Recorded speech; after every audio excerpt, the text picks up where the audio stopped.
안녕하십니까. 레지스탕스 정광용입니다. 야, 윤석열 정부 정말로 획기적으로 변화하고 있습니다.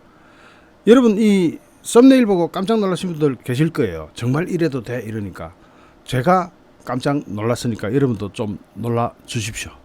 제가 오늘 아침에 한덕수 총리 취임사를 전문 분석을 해드렸습니다. 대한민국을 진단하는 것하고 처방하는 것하고, 한동훈 법무부 장관은 정의를 말해야 되는 부처이기 때문에 미니스트리 오브 저스티스, 정의부 법무부 장관이니까 당연히 정의를 이야기하지만 한덕수 총리는 대한민국의 전반을 다 이야기해야 되죠. 한덕수 총리가 이야기한 것 중에서 이런 대목에 주목을 한번 해 주시라고 제가 말씀드린 바 있습니다.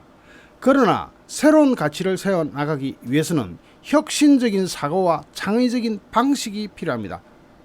혁신적인 사고는 생각을 다르게 하는 거겠지만 창의적인 방법은 뭘까요? 자, 그러면서 새로운 가치를 세워나가기 위해서는 혁신적 사고와 창의적 방식이 필요한데, 경직된 사고의 틀에서 벗어나서 창의적으로 정책을 바라봐 주시기 바랍니다. 여러분의 잠재성과 정의성이 충분히 발휘될 수 있도록 자율과 기회를 제공하고 성과는 충분히 보상하겠습니다. 이랬거든요. 여기서 창의적인 방식 부분이 지금 당장 현실화되고 있는 겁니다. 자, 당장 장관실에 다음부터는 보고서는 들고 오지 마세요. 보고서 없애라는 겁니다. 보고서를 없애라. 지금까지 달라진 것 중에서 지금까지 여러 정부가 있었죠. 이번에 획기적으로 달라지는 것은 보고서는 없애되 급하면 문자로 하고, 뭐 저기 장관 전화번호는 뭐 실국장들 다 가지고 있을 테고 그 밑에 이사관, 서기관, 뭐 사무관 다 알 테니까 직접 소통을 하고 그 문자로 대화를 하고, 그런 방식으로 페이퍼리스, 페이퍼가 뭔가 종이, 리스하면 없다는 거죠. 종이가 없는 회의를 하겠다고 선언을 하기 시작했습니다.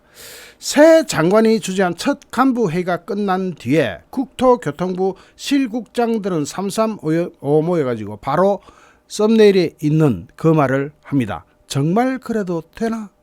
정말 그래도 돌아갈까? 하고 실국장들이 바로 썸네일과 똑같은 이야기를 하는 겁니다. 원희룡 장관이 앞으로는 페이퍼리스 회의를 하겠다고 선언한 겁니다. 이거요, 어느 나라에서 하고 있죠? 예, 서구 선진국과 미국에서 하고 있는 겁니다. 회의도 어떤 때는 스탠딩 미팅으로 서가지고 쫙쫙쫙 중요 요점을 짚고 탁 넘어가 버립니다. 원희룡 장관이 제일 먼저 스타트를 끄는 것 같지만 줄줄이 이제 또 나옵니다. 국토부 간부들이 회의와 보고를 준비하는데 너무 많은 시간을 쓰고 있다. 이거요, 관료 사회가 언젠가는 고쳐야 될, 언젠가는 넘어가야 될 벽이었습니다. 그것을 원샷에 없애버리겠다는 겁니다. 보고서 없이 각자의 의견을 기탄 없이 논의하는 회의를 하고, 관련 정보가 필요하면 차라리 실무자를 참석시키도록 하겠다고 말합니다. 실무자 참석, 이게요 또 쉬운 게 아니에요. 실국장들 그 기라성 같은 평생 한 부처에서 진짜 그 관료밥을 먹으면서 늙어온 그런 관료들이 감투를 딱 쓰고 있는데, 실국장이 쓰고 있는데 졸지에 실무자를 참석시키도록 하겠다. 이래버리면은 격식 파괴 정도가 아니라 내부 반란이 일어날 수도 있는 거죠. 이거 완전히 질서를 망가뜨리네 할 수도 있는 거예요. 그러나 페이퍼 리스를 하겠다고 딱 선언하는 순간에 장관의 명이 됩니다. 장관의 명이 되고 실국장들은 따라 할 수밖에 없고, 만약에 각자 의견을 기탄 없이 논의하는 회의를 하고 관련 정보가 필요할 때는 어떻게 해라? 차라리 실무자를 옆에 저기 데리고 온나? 실무자 데리고 와서 실무자랑 직접 얘기해보자. 그러면 애로사항 바로 나올 거 아니냐? 국가라는 게요, 국가라는 시스템이 굴러갈 때 이 실무자들이 중간에 벽에 가로막혀서 정말로 굿 아이디어가 사장되는 경우가 참 많습니다. 물론 긍정적으로 볼 때는 이 실무자들의 아이디어가 검증을 거친다. 실국장들이 검증을 거치고 장관, 차관 이렇게 올라가는 것이 맞긴 해요. 검증 안 할 수는 없죠. 그렇다고 해서 보고서 없어도 얼마든지 검증 가능하죠. 잠깐만요. 완벽하게 완전하게 바뀌는 겁니다. 적당히 폼만 바뀌는 게 아니고 완전히 바뀌는 겁니다. 그리고 의전하지 마라.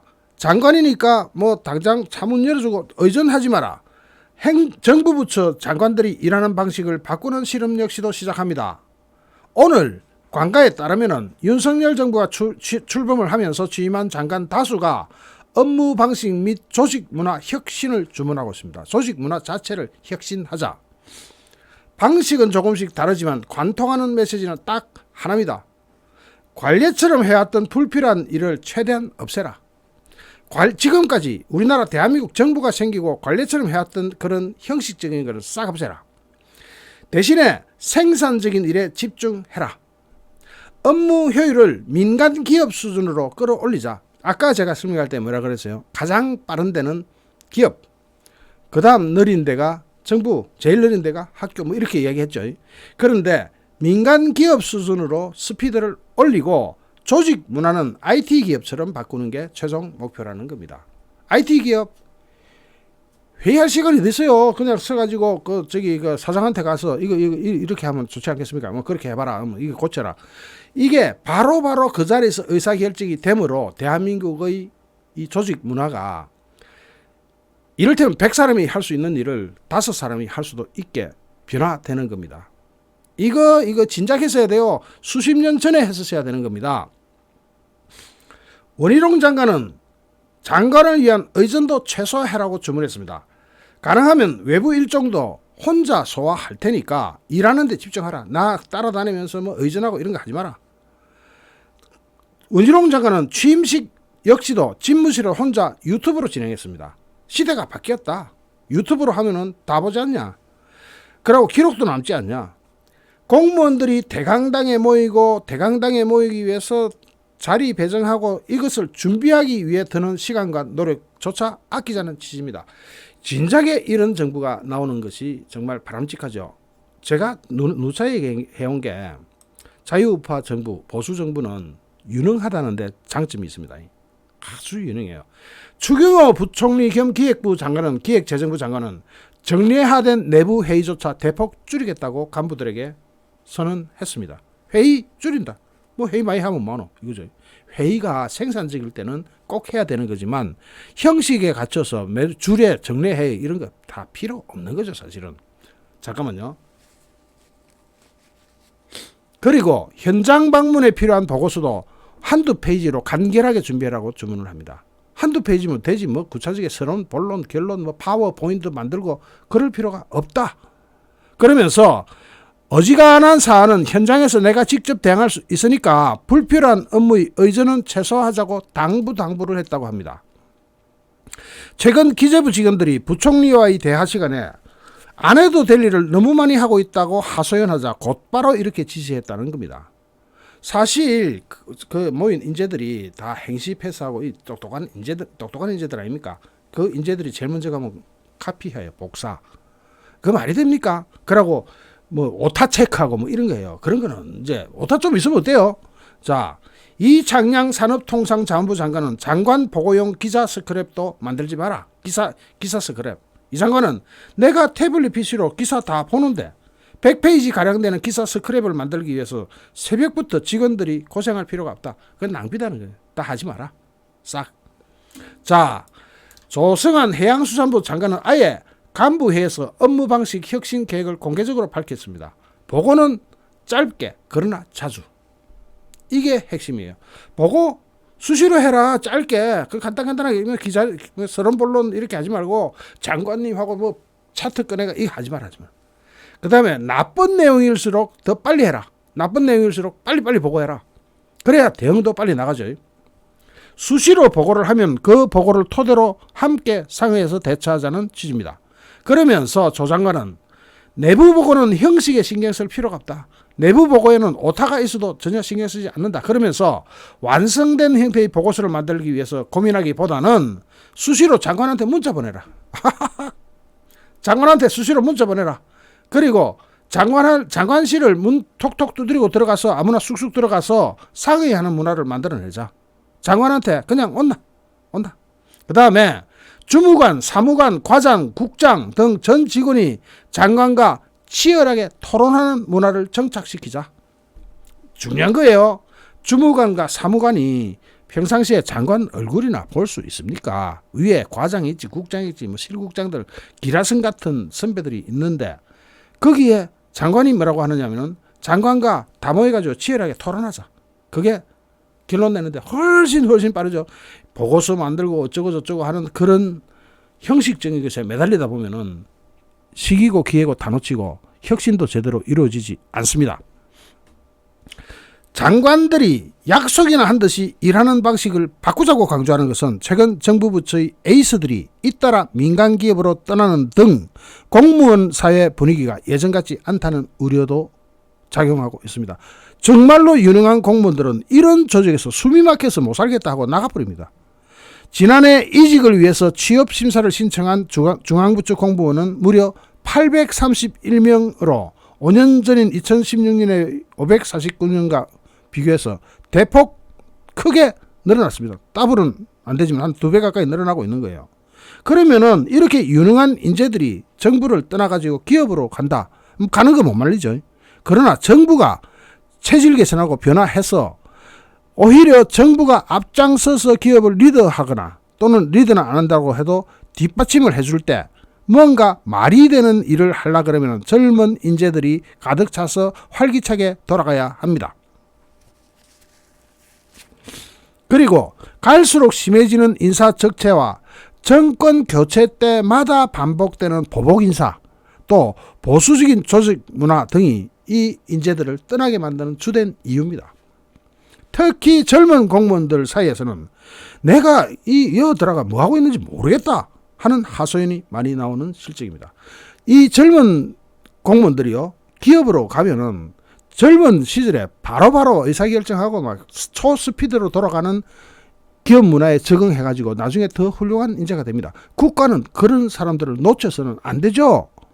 국가가 젊은 공무원들이 내가 뭐하고 있는지 모르겠다 하는 하소연을 하게 내버려둬서는 안 되는 겁니다.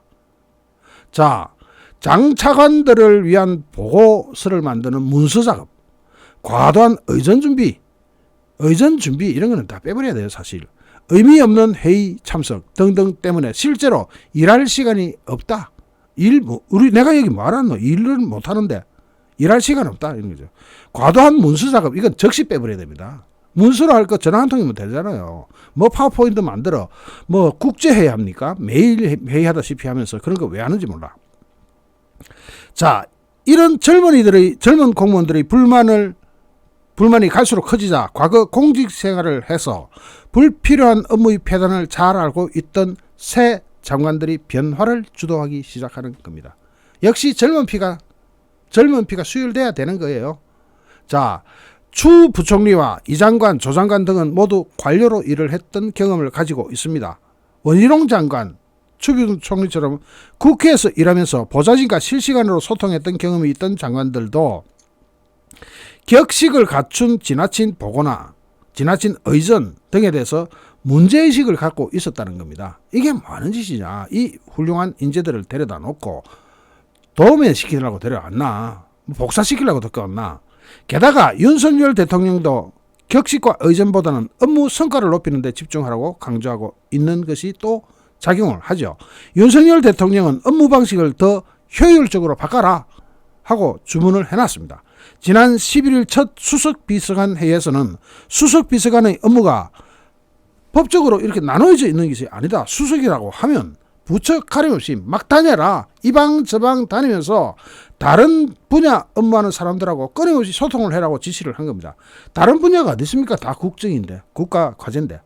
자, 그러면서 민간 기업에서 최근 노력하고 있는 사일로 문화, 각 부서가 담을 쌓고 다른 부서와 소통하지 않는 이 사일로가 뭡니까? 곡식 저장 창고 둥그런 거 그렇게 혼자 써 있죠. 그런 문화로는 답 없다. 관가에서는 장관들의 변화에 일단 기대가 된다는 젊은 공무원들의 반응이 나옵니다.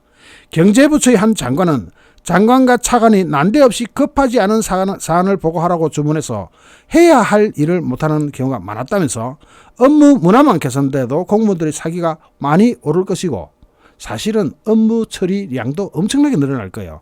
반면 이 같은 시도가 취임 초기에만 일어나는 반짝 문화에 그칠 수 있다는 우려도 나옵니다. 그만큼 관료 사회는 경직돼 있기 때문에 반짝하고 지나가겠지 하는 우려도 나오는 건 사실이에요. 하지만 부처 칸막이 없애자는 건요.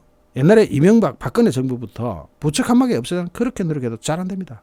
이 부처 특히 실국장급들 정도 되면은 자기만의 바운더리가 저기 그 뭐라 그럴까 어떤 업무 영역을 사수하려고 해요. 고수하려고 그래요. 그게 자기 이권처럼.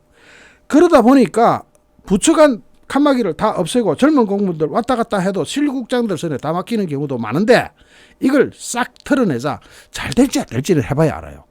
잘 될지 안 될지 해봐야 알지만 시도하는 그 자체가 엄청난 변화죠. 이 말로 다 할 수 없는 정말 혁신적이고 획기적인 변화입니다. 이 변화를 바라보는 국민의 한 사람, 저도 정말 통쾌하고 신선하고 아주 깜짝 놀랄 정도로 정말 이게 될까? 이게 되면 대한민국은 한 단계 앞에 간다. 한 단계 앞서간다. 그런 확신이 듭니다. 이것만 돼도. 이거 쉽지 않은 일인데 윤석열 정부는 윤석열 대통령 자체가 카리스마도 있고 뭐 밀어붙여 하면 밀어붙이는 힘도 좀 있어 보이기 때문에 아마 이것을 해낸다고 하면 부처 간 칸막이만 없애도요. 내 부처, 네 부처가 같이 국가의 이익을 위해서 이거 양보하고 저거 양보하자 합부리면은 규제개혁, 규제혁파 이거 가능해요. 그것만 규제만 혁파해도요. 우리나라 GDP 1% 이상 올라갑니다. 그 정도로 이게 큰일이에요. 정말 이것은 잘 되어야 합니다. 그리고 잘 되기를 바랍니다. 정말 이래도 돼? 보고서를 없애라? 아 정말 이 보고서를 없애라 이 부분에 대해서는 진짜로 서구화되고 있구나 달라지고 있구나 기업화되고 있구나 IT 기업처럼 벤처기업처럼 그렇게 활성화하면서 스피디하게 흐를 수가 있겠구나. 보고서를 없앤다는 거는요. 지금 저기 영화들 많이 보시죠. 저기 미드라 그러죠. 미국 드라마 보면은 웨스트윙 같은 거 보면은 서가지고 스탠딩으로 회의하면서 다 결정내버리잖아요. 뭔 보고서를 만들어요. 바쁜데. 그러니까 그런 것만 적용한다 해도 윤석열 정부는 성공 가능성이 굉장히 높아집니다. 이 일 정말 잘 되기를 바랍니다. 정말 잘 되기를 국민의 한 사람으로서 학수고대 기대합니다. 잠시 후 또 다른 주제로 여러분을 찾아뵙겠습니다. 시청해주신 여러분께 진심으로 감사드립니다. 여러분 고맙습니다.